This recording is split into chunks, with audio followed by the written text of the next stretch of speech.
Tai sveiki visi, šiandien servise 007, 2025 metų pradžiai turim kiek įdomesnį modelį, tai yra Kia Sportage'as 2022 metų automobilis iš Amerikos, 2,4 GDI varikliukas, 134, 5, 6 skirtingai nurodo ten tą jo galę, bet apie 135 kW galios turintis variklis, be turbinos, įprastas, bet be abejonės su tiesioginiu įpurškimu.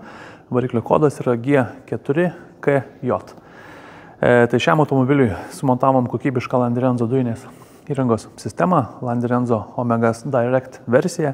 Iš tikrųjų tai yra naujos kartos, netgi antros versijos naujos kartos valdymo pats blokas su atskirai papildomai montuojamu kuro purkštuko akumuliatoriu. Visa tai reikalinga yra tam, kad sistema teisingai nuskaitytų kuro įpurškimo signalus, kad būtų tinkamai galima simuliuoti kuro būtent ir pačius signalus valdymo, kad nenusimuštų adaptacijos, kad galėtume tinkamai aukšto spaudimo kuro slėgį sureguliuoti. Tai GDI tas tiesioginis įpurškimas, be abejonės jų vis daugiau yra mūsų gatvėse ir vis daugiau tų sprendimų mes galėsim pasiūlyti ir savo klientams. Tai jeigu palyginti su senuoju MPI variantu, tai ten benzino slėgis maždaug yra nuo 3 iki 5 atmosferų, tai šiuo atveju čia važiuojant mes matom netgi ir 220 atmosferų kuro slėgį esantį kuro reilę. Tai skirtumai tikrai žvėriški, be abejonės ir tie sprendimai reikalauja itin preciziškų techninių sprendimų.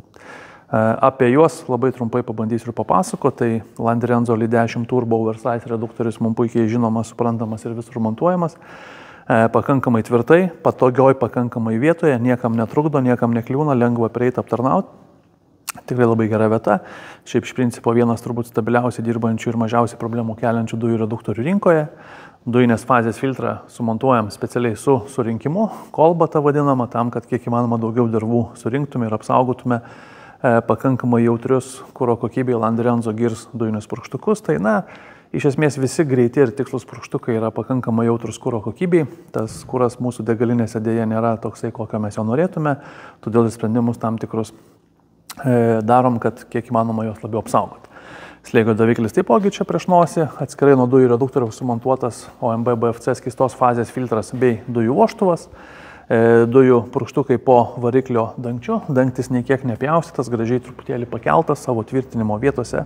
O čia šitame kampe turim saugiklį ir mano minėtą kuro purkštuko akumuliatorių bei dujų valdymo bloką Landirenzo Omegas Direct. Viskas sumontuoto variklio skyriuje tvarkingai. Tas tvarkingai tai reiškia, kad yra šiai dienai panaudotos kokybiškiausios rinkoje esančios medžiagos, priemonės, sąvaržos, gamykliniuose montavimuose naudojami laikikliai, žarnos, kurios neprasmirsta ir neturi kvapo, dujinės įrangos laidynas vėlgi adaptuotas konkrečiai šiam variklio skyriui. Visi laidai yra sugrupuoti, įvilkti į apsauginės gofras, tos gofros yra izoliuotos, kiekvienas kontaktas sulituotas. Viskas, kitaip tariant, yra padaryta taip, kad kiek įmanoma tų problemų keltų mažiau. Automobilį po montavimo pasilikom beveik jau galim sakyti net ir 3 dienom pratestuoti. Tai buvo ištestuotas tiek miesto režimuose, tiek už miesto, tiek šiltas, tiek šaltas, tiek pusiau šiltas, pusiau šaltas, kiek įmanoma visais diapazonais. Ir kai jau esam pilnai įstikinę, kad automobilis dirba sklandžiai, nekelia jokių problemų, kad yra sklandus perėjimai, kad nėra jokių purtimus, įkratimus ir kitokių kažkokių diskomfortą keliančių dalykų, mes jau esam pasiruošę jį atiduoti klientui. Reikia paminėti, kad tiesioginių įpurškimo variklyje visi reikalauja itin preciziško tokio testavimo, kalibravimo, bandomųjų važiavimų, nes tikrai, kaip minėjau, sistema yra pakankamai kompleksinė, sudėtinga, natūraliai reikalauja daugiau ir dėmesio. Tai tiek būtų apie patį variklio skyrių. Dujų perjungimo mygtuką sumontuojame ten, kurio pagidauja klientas, panaudojame tam vieną iš laisvų vietų kairiau vairo. Štai čia labai patogi vieta, iš tikrųjų. Dujų pildymą padarom prie benzino užpilimo vietos, atsidarę, dangtelis matot pakankamai didelis, tai mes atsidarom, atsisukam kamštelį ir iš karto jungiam pistoletą ir pilamės dujas, mums kažkokio adapterių pilinėti nereikia, jeigu labai mūsų erzina, galim ir to paties kamštelio, nedėti. Tai viskas gražiai užsidaro. Dujų balionas montuojamas atsarginio rato vietoje, atsarginis ratas yra komplektuojamas viduje, jisai dabar jau yra įdėtas į apsauginį dėklą.